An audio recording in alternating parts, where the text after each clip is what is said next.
अस्सलामुअलैकुम वरहमतुल्लाहि वबरकातुहू। उम्मीद के मिजाज गिरामी बखैर होगा। कहानी कनीज़ की तीसरी किस्त हाजिर खिदमत है। तवज्जो की दरख्वास्त है। उसी रात की बात है। 12 बजने को थे। कशिश बानो शब ख्वाबी के लिबास में कमरे के अंदर दाखिल हुई तो देखा कनीज़ डबल बेड से नीचे अपने पाँव लटकाए बिल्कुल गुमसुम बनी बैठी थी। लिहाजा वो भी उसके बराबर बैठती हुई बोली, किस ख्याल में गुम है मेरी प्यारी बहन? कनीज़ ने फ़ौरन कहा, ऐसी कोई ख़ास बात नहीं है आपी।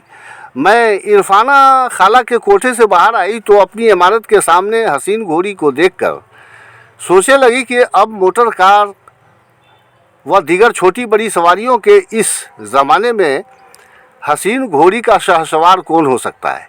यहाँ आकर पर्दे के ताक़ुब से झांकी रही थी कि आप मुजरा ख़त्म करके घुंघरू खोलने बैठ गईं और फिर शुरू हो गई बहसबाजी व धमा चौकड़ी। कशिश ने मुस्कुराते हुए शरारत आमेज लहजे में पूछा, कैसा लगा अजनबी नौजवान? कनीज़ धीरे से हंसकर बोली, कैसा बता दूं? तो कशिश ने कहा, कुछ भी तो अपना तासुर दो, ज़रा मैं भी देखूं तुम्हारे तजुर्बात कैसे हैं। कनीज़ फ़ौरन बोली, आप भी कमाल करती हैं आपी। भला ये भी कोई बात हुई? किसी को भी महज एक नज़र देखकर कोई राय कायम की जा सकती है क्या? कशिश बानो बराबर मुस्कुरा रही थी। बोली, क्यों नहीं, मुझसे पूछो, मैं बताती हूँ। ठीक है, तो आप ही बताइए। कनीज़ ने जवाब दिया तो कशिश बोली, देखो, वो हसीन अजनबी मेरे फ़न का परस्तार बनकर ज़रूर आया था, लेकिन खुद ज़ख्मी होकर वापस लौटा।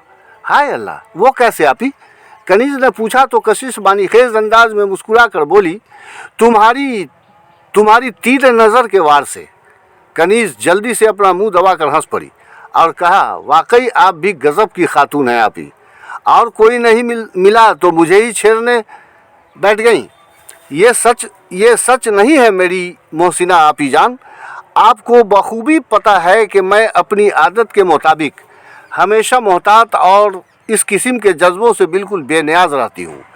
जवाबन कशिश ने कहा, ये बातें मैं बखूबी समझती हूँ कि तुम हमेशा बेनियाज व मोहतात रहती हो, मगर वो तो तुम्हारी जानिब से बेनियाज व मोहतात नहीं था ना। उसकी निगाहें बता रही थी कि वो तुमसे बेहद मुतासिर हुआ था। उसके जवाब में कनीज़ मुंह फुलाकर बोली, चुपचाप रहिए आपी, वो तो आपका मुजरा सुनने आया था, नज़ाराबाजी करने नहीं, इसका मुझे ठोस यकीन है। तो फिर ये बताओ कनीज़ के उसकी सेहर अंगेज़ शख्सियत का नोटिस मेरी मासूम बहन के दिल ने लिया है या नहीं? बिल्कुल नहीं आपी, आप बैठकर ख्याली पुलाव पकाती रहिए, मैं चली अम्मी को देखने। कनीज़ ज्यों ही उठकर खड़ी हुई, कशिश ने जल्दी से उसका हाथ थाम लिया और वह हंसती हुई उसके जिस्म पर ढेर हो गई। तो कशिश बानो हंसती हुई अपने होंठ उसके गुलाबी गाल पर रख दी थी। अब दीवार घड़ी रात का 1 बजा रही थी। जमीला बेगम अपने कमरे में फर्श पर आंखें बंद किए हुए तकिया के सहारे नीम दराज थी। किसी गहरे ख्यालात में डूबे होने के सबब चेहरे से बेचैनी और नफ़रतों के तासुरात आया थे। पेशानी पर पसीने की छोटी छोटी बूंदें दिखाई पड़ रही थीं। यकायक कनीज़ अंदर दाखिल हुई और माँ की कैफियत देखकर मुतहर लहजे में बोली, उफ़ अम्मी जान, आप तन्हा इधर गुमसुम बनी न जाने क्या सोच कर परेशान हो रही हैं। चलिए उठिए, खाना कब खाएंगी? यकायक जमीला बी ने आंखें खोलकर बेटी को देखा। उसकी आंखें सुर्ख अंगारों की तरह दहक रही थीं। चेहरे पर जनून, नफ़रत और गुस्से के तासुरात थे। तो कनीज़ ने मज़ीद कहा, आपकी कैफियत देखकर गुमान होने लगता है अम्मी जान कि अंदर ही अंदर आप खुद से कोई इंतकाम ले रही हैं। जमीला छत को घूरते हुए बोली, तुम लोग खाना खाकर आराम करो। कनीज़ जाओ, मैं बिल्कुल ठीक हूँ, तुम फिक्र मत करो। अपने अल्फाज के साथ ही वो रुख बदल कर फर्श पर दराज हो गई तो कनीज़ थके हुए मुसाफिर की तरह कमरे से बाहर चली गई थी। महल्ला चंदवारा में वाक़ एक पुराना नीम पुख्ता मकान, जिसकी दरो दीवार बरसाह बरस से रंग व रोगन के बगैर स्याह पड़ चुकी थी। चांदनी रात थी, बावजूद इसके जा बजा सरकारी बिजली के बल्ब रोशन थे। मगर मज़कूरा मकान के चप्पा चप्पा में चांद की रोशनी और इर्द गिर्द लगे दरख्तों के साये के सबब अंधेरे उजाले की कैफियत थी। हवेली के इर्द गिर्द तो क्या, पूरे मोहल्ले में ही गहरी खामोशी फैली थी, क्योंकि रात का 1 जो बज चुका था। अलबत्ता कभी कभी आवारा कुत्तों के भूखने की आवाज़ें सुनाई पड़ जाती थी। हवेली का अंदरूनी हिस्सा बिल्कुल गहरी खामोशी में डूबा था। सेहन में सदर गेट के नज़दीक ही नातवा खातून हुस्ना बेगम मैले कुचैले कपड़ों में एक चारपाई पर बिछे नहायत पुराने गंदे बिस्तर पर सिमटी सिमटाई पड़ी थी। करीब ही दीवार की ताक में एक चिराग औंघ रहा था। अलग टेबल पर पानी की सुराही, पुराना पीतल का लोटा और पीतल का ही एक पुराना गिलास रखा था। कुल मिलाकर वहाँ का माहौल किसी भूतखाने का एहसास दिलाने के लिए काफ़ी था। और हाँ, चारपाई से लगा एक हुक्का भी मौजूद था। और उधर बाहर सड़क पर मियाँ बदरुद्दीन हाथ में खाने की थैली लटकाए किसी नौमश्क शायर के अशार गुनगुनाता हुआ हवेली नुमा मज़कूरा मकान की जानिब बढ़ा जा रहा था। वो जो कुछ गुनगुना रहा था उसके बहर रुकन काफिया रदीफ़ का तो मुझे इल्म नहीं है, लेकिन अशार मियाँ बदरुद्दीन के हालात की अक्कासी ज़रूर कर रहे थे। मैंने वो अलमनाक मंज़र देखा, क़यामत ही क़यामत अपने घर देखा। तसव्वुर नहीं था जिसका ए सनोबर बदली हुई अपनों की नज़र देखा। सदर गेट पर रुककर उसने दस्तक दी तो लम्हा भर के इंतज़ार के बाद हाथ में चिराग लिए हुए नातवा हुस्ना बेगम ने केवाड़ खोला। अंदर दाखिल होते हुए बदरुद्दीन ने कहा, आप काफ़ी भूखी होंगी अम्मी जान। हुस्ना बेगम दर्द आमेज़ नातवा लहजे में बोली, फिर किसी ने खाने पीने की कुछ चीज़ें दे दी होंगी तो माँ की भूख दरियाफ्त कर रहे हो। हुस्ना भी आहिस्तगी से फर्श पर बैठती हुई मजीद बोली, माँ के अंदर कितनी तरह की भूख प्यास है, तुम क्या समझोगे बेटा। रोटियों की भूख ने कमर टेढ़ी कर दी है। बहू और पोते पोतियों की किलकारियों की प्यास आँखों की रोशनी छीनती जा रही है। अब रफ्ता रफ्ता घर की तन्हाई मौत बनकर मुझे निगल जाने को बेताब है बेटा। बदरुद्दीन माँ के कदमों से लगकर पुख्ता ज़मीन में पसर कर बैठ गया था। उसने बुझे लहजे में कहा, ये सब किस्मत की बात है अम्मी जान, वरना दूसरे लोगों की तरह आपकी भी आरजुएं पूरी हो चुकी होती। जवाबन हुस्ना बी ने कहा, किस्मत को कसूरवार ठहराने से पहले अपने फेल पर क्यों नहीं गौर करते बेटा। टोले पड़ोस के बड़े छोटे घरानों के नौजवानों पर भी नज़र डाल कर देखो, जो किसी न किसी रोज़ी रोज़गार से लगे हैं। तुम्हें जो अच्छा लगता है करते हो, करो। अपने अल्फाज के साथ ही हुस्ना भी करवट के बल फर्श पर लुढ़क गई तो बदरुद्दीन फ़ौरन बोल उठा, अरे नहीं अम्मी जान, उठिए भी, पहले खाना खा लीजिए। वो जल्दी से अपने बाजुओं के सहारे उठाते हुए बोला, अल्लाह की मर्ज़ी के बगैर इस दुनिया में कभी कुछ नहीं होता अम्मी। और फिर मुझे, जिसके पास किसी मेहरबान की इनायत करना इस पुराने बोसीदा मकान के सिवा कुछ भी नहीं है, कोई लड़की वाले घास डालने आएंगे क्या। हुस्ना बेगम ने कहा, यह भी बहुत है बेटे, अगर तुम किसी रोज़ी रोज़गार से बंधे होते। कई बार कहा कि इब्राहिम सरकार या इस्माइल सरकार से जाकर मिलो, मगर तुम्हारे कान पर तो जूं भी नहीं रेंगती है। बदरुद्दीन जल्दी जल्दी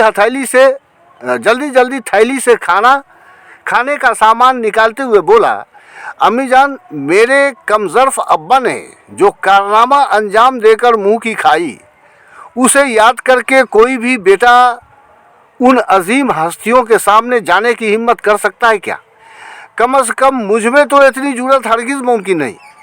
छोड़िए इन सब बातों को, लीजिए खाना खा लीजिए, बिरयानी और नहायत लजीज सलाद है।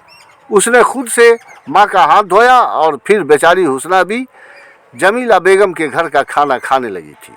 दीवार घड़ी रात का 1:30 बजा रही थी। लंबे चौड़े एक ही फर्श पर कनीज व कशिश एक दूसरे के पहलू में आंखें बंद किए पीठ के बल लेटी थी।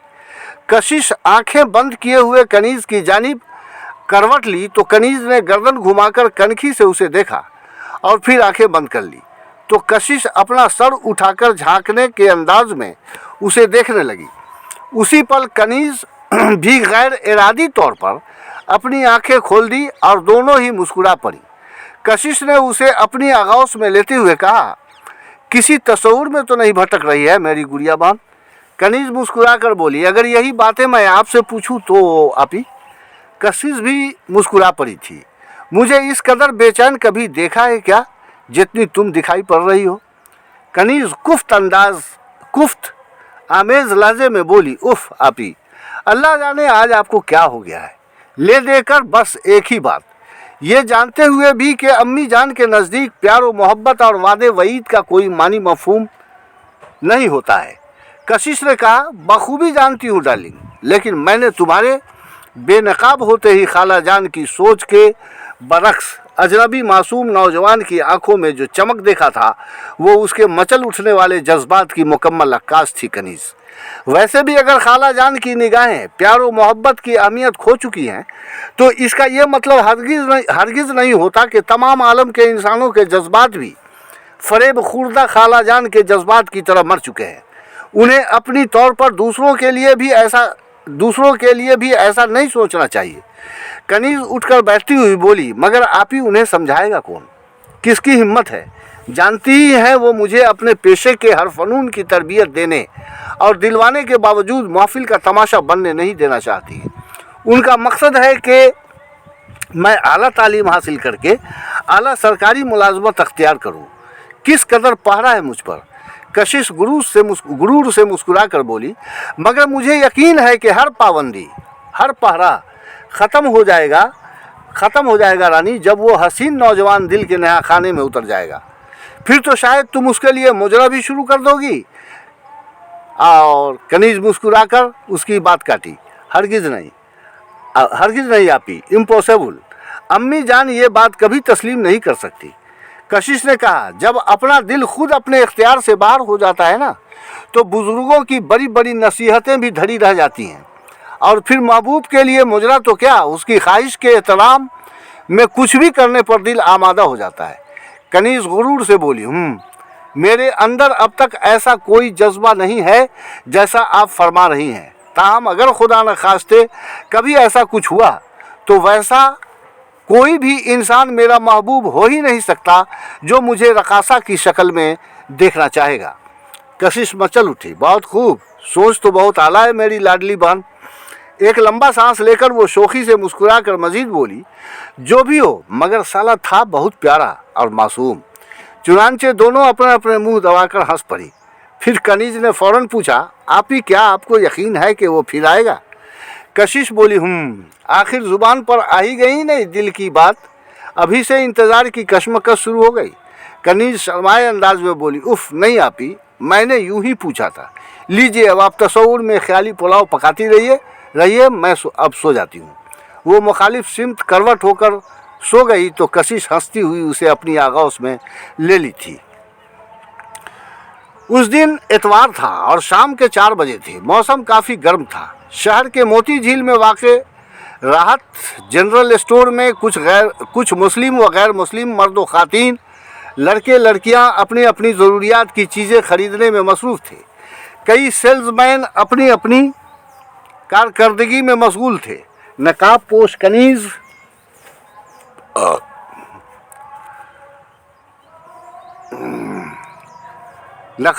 कनीज व कशिश भी मोहम्मद इल्ताफ़ हुसैन सेलर के काउंटर पर खड़ी थी।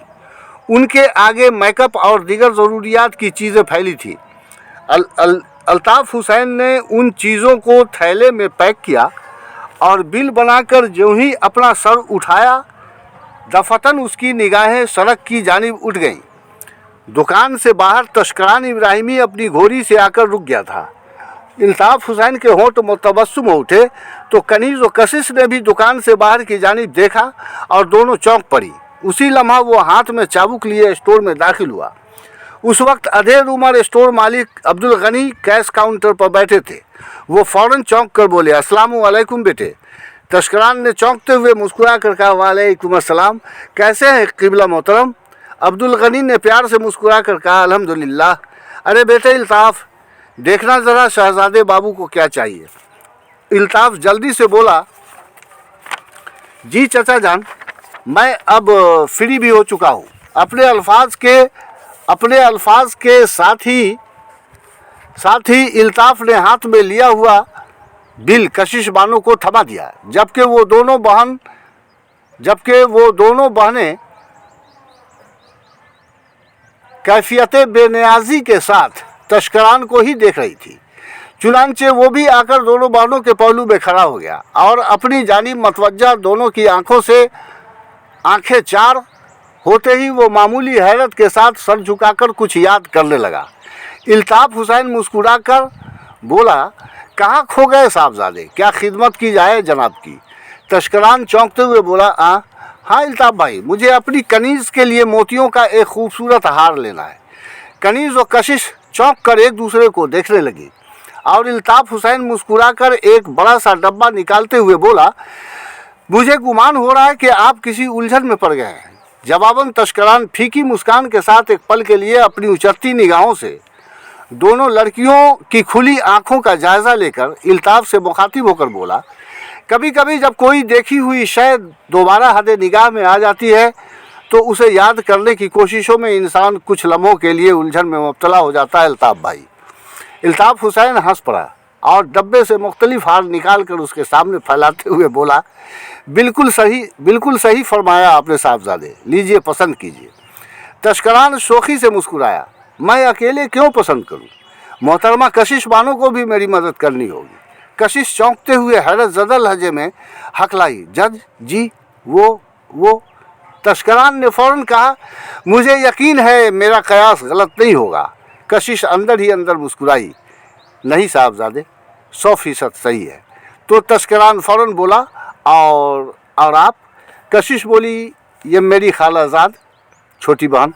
तस्करान धीरे से हंस पड़ा, बहुत खूब, आपसे भी थोड़ी ज़हमत की गुजारिश है। कशिश ने फ़ौरन पूछा, मगर ये कनीज़ कौन है। जवाबन इल्ताफ हुसैन दरमियान में ही जल्दी से बोल उठा, साहबजादे की हसीन घोड़ी का नाम कनीज़ है। कशिश ने कहा, अरे वाह। तो तस्करान मुस्कुरा कर बोला, कहीं ऐसा तो नहीं कि आपकी खालाजाद का नाम भी कनीज़ ही है। कशिश ने यकायक अपने चेहरे से नकाब हटाते हुए कहा, आपको ये एहसास कैसे हुआ। कशिश के बेनकाब होते ही सारे सेल्स बॉय और ख़रीदार मर्द व ख़ातीन की निगाहें उसके हसीन व बेदाग चेहरे पर जम गईं। तस्करान ने मुस्कुराते हुए जवाबन कहा, दरअसल मेरी घोड़ी का नाम सुनते ही आप दोनों की आंखों की बदलती रंगत व कैफियत ने मुझे एहसास दिला दिया था। कशिश धीरे से पुरखुलूस हंसी के साथ नकाब गिराते हुए बोली, चलिए यही सच भी है।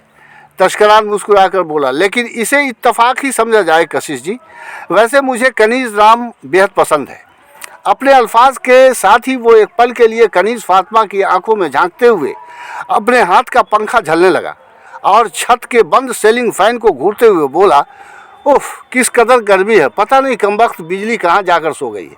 उसकी मासूम व प्यारी अदा पर वहाँ मौजूद तमाम लोग हंस पड़े और कनीज़ झेप कर अपना सर हंसती हुई कशिश के कंधे से टिका दिया था। बारसूरत हंसते हुए इल्ताफ हुसैन ने पूछा, बाबू ने किस हार को पसंद किया। तस्करान चौंका, मालूम नहीं इल्ताफ भाई। उसी असना कनीज़ ने एक हार पर अपना हाथ रख दिया। वाकई वो हार बेहद खूबसूरत व कीमती था। इल्ताफ ने कहा, वंडरफुल, लीजिए साहबजादे, मोहतरमा कनीज़ फातिमा ने इसे पसंद किया है। इसे पहनकर तो आपकी कनीज़ का हुस्न दोबाला हो जाएगा। तस्करान ने घोड़ी की जानिब देखते हुए कहा, बेचारी है भी बेहद वफादार, मेरी मर्ज़ी के बगैर दुम भी नहीं हिलाती। आखिर कनीज़ जो ठहरी, उसकी बातों पर सभी हंसने मुस्कुराने लगे थे। कितने पैसे देने होंगे इल्ताफ भाई। इल्ताफ बोला, यूँ तो 250 में बेचता हूँ, आप जो दे दें। तस्करान मुस्कुराया, अरे ऐसा भी क्या इल्ताफ भाई, लोग ठीक ही कहते हैं कि चीज़ अच्छी हो तो कीमत नहीं देखी जाती। अपने अल्फाज के साथ ही उसने कशिश के हाथ से उसका बिल भी ले लिया जो 650 का था और बोला, इस बिल के पैसे भी मैं ही अदा कर देता हूँ मिस कशिश जी, क्योंकि आप लोगों की पसंद मेरे लिए किसी एहसान से कम नहीं था। कशिश फ़ौरन बोली, एहसान समझकर हमारे हिस्से की रकम अदा करना क्या बुरी बात नहीं होगी शहजादे। सॉरी, फिर तो इसे मैं अपने ऊपर आयद फ़र्ज ही तस्लीम कर लेता हूँ। उसने जेब से 1000 रुपये निकाल कर इल्ताफ़ हुसैन को थमाते हुए बोला, कहा, इसमें से जो पैसे बच जाएं उसे आप अपने बच्चों के मिठाई के लिए रख लेंगे। जी शुक्रिया रईसज़ादे, मुझे गुमान हुआ कि आप लोगों की पुरानी और खुसूसी पहचान है। इल्ताफ़ ने आखिर पूछ ही लिया। जी हाँ, ये हमारे एक अजीज़ दोस्त की बहन है। अपने इस अल्फाज के साथ ही वो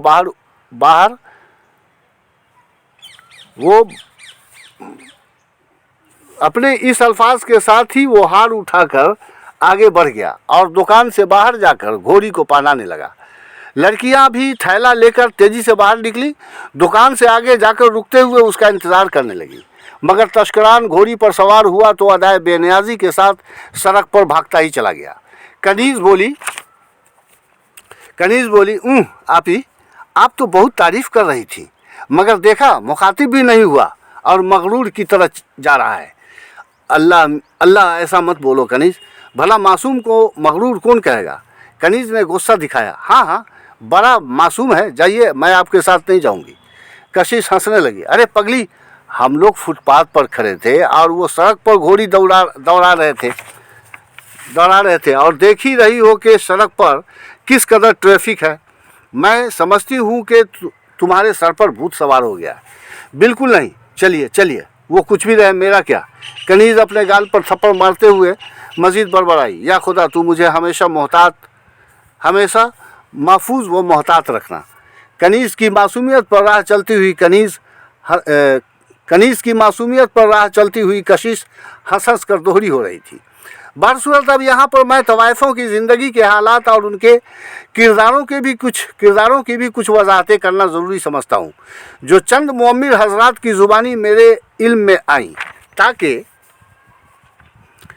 दौरे हाज़रा के बेशतर जवानों और वो मुअम्मिर हजरात जो नाशना होंगे और ख़ुसूसी तौर पर नाच गाने जैसी दिलबस्तगी की ख्वाहिशात से बेगाना रहे होंगे, उन्हें इस कहानी को समझने में बखूबी मदद मिलेगी। वाज़ेह हो कि दिलबस्तगी के ये तमाम फितना अंगेज़ ज़राए दरअसल नवाबों, ज़मींदारों, रईस उमरा और सरमायादारों के लिए हुआ करती थी। कभी ऐसा ज़माना भी था जब ये बड़े ऊंचे बिगड़े लोग तवाइफ़ों पर फिदा हो जाते थे, क्योंकि वो बेहद हसीन व पुरकशिश जिस्मों और सेहर अंगेज़ अदाओं की मलका होती थी। ऐसे में उन तवाइफ़ों के किरदारों में भी इस कदर पुख्तगी होती कि आशिक उसकी चौखट पर सर पटक कर मर जाएं उनकी बला से, मगर वो टस से मस नहीं होती थी। अलबत्ता उसकी मर्ज़ी के मुताबिक बाद शादी या निकाह ही वो ख़ुद को उनकी आगौ से उल्फत में सौंपती थी। मेरे गांव और गिरदो नवाह की बस्तियों में भी कुछ ऐसे ज़मींदार गुजरे हैं जिनके बीवी बच्चे मौजूद होने के बावजूद दिल के हाथों मजबूर होकर तवाइफ़ों को अपनी मनकूहा बनाया और या तो उन्हें भी अपने साथ रखा या फिर उसके लिए अलग आलीशान मकान तामीर करवाई, लेकिन तवाइफ़ों के शिकम से होने वाले बच्चों को वो मुकाम नहीं मिला जो महल ऊला की यानी पहली बीवी की औलादों को नसीब था। अलबत्ता बाप के हिस्से से जायदाद ज़रूर मिलती। उसी तरह महल दोयम में दाखिला लेने वाली तवाइफ को महल ऊला की निस्बत शौहर की मोहब्बत व कुर्बत ज़्यादा नसीब हुई, क्योंकि ताज़ा और बासी में तो फ़र्क होता ही है ना। माफ़ कीजिएगा, जो हकीकत है मैं वही बयान कर रहा हूँ। बहरहाल उस ज़माने के बाद फिर दूसरा ज़माना आया जिसमें नए मिजाज व किरदार की तवाइफ़ें अपने आशिकों की दास्ता बनकर ज़िंदगी गुजारने लगी, मगर उनके नाचने गाने पर आशिक की जानिब से कोई पाबंदी आयद नहीं होती, क्योंकि वैसे भी बड़े और ऊंचे लोग महज जायका बदलने के लिए माहाना पेंशन पर उसे महफूज करते थे और उनके नुत्फे से जो बच्चे पैदा होते उसकी वल्दियत में सरकारी या गैर सरकारी तौर पर बाप का नाम नहीं बल्कि उसकी माँ का नाम दर्ज होता था। लेकिन रिश्ते दास्ता यानी दास्ता वाले रिश्ते में आशिक की तमाम दास्ता वाला रिश्ता जो होता था उसमें आशिक की तमाम उम्र के लिए होता, जिसकी शराइत डॉक्यूमेंट्री तौर पर होती या और कुछ, ये कहानी लिखने तक मालूम नहीं कर सका। अलबत्ता मुझे यकीन है कि उसकी शराइत ठोस ही रहती रही होगी। वरना मेरे पड़ोस की बस्ती के एक ज़मींदार ज़्यादा चचा को अपनी आखिरी उम्र में उनकी दास्ता तवाइफ के हाथों झाड़ू की मार खानी नहीं पड़ती। उनकी कई लड़कियां थीं जो अपनी माँ के साथ ही मुजफ्फरपुर कोठे पर क़याम पजीर थी।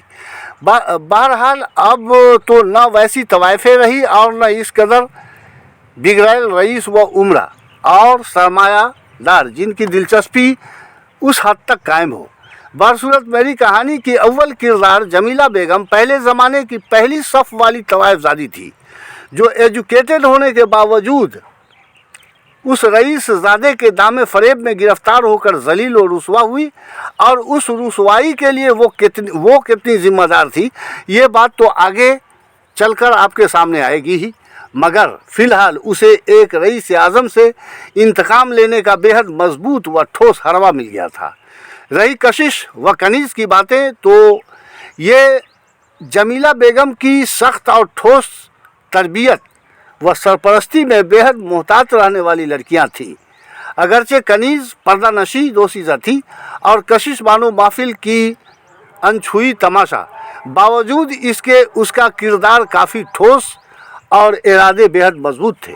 तस्करान को देखकर वो लड़कियां लड़खड़ाई तो बिल्कुल नहीं थी, मगर उसकी मासूमियत और शोख अदाओं पर उनके दिल ज़रूर अंदर ही अंदर मचल उठते थे, क्योंकि मोहतात रवि के बरअक्स जवां उम्र भी तो थी ना। अब इंतज़ार कीजिए कहानी कनीज़ की चौथी किस्त का। देखता हूँ आगे क्या होता है। अस्सलामु अलैकुम।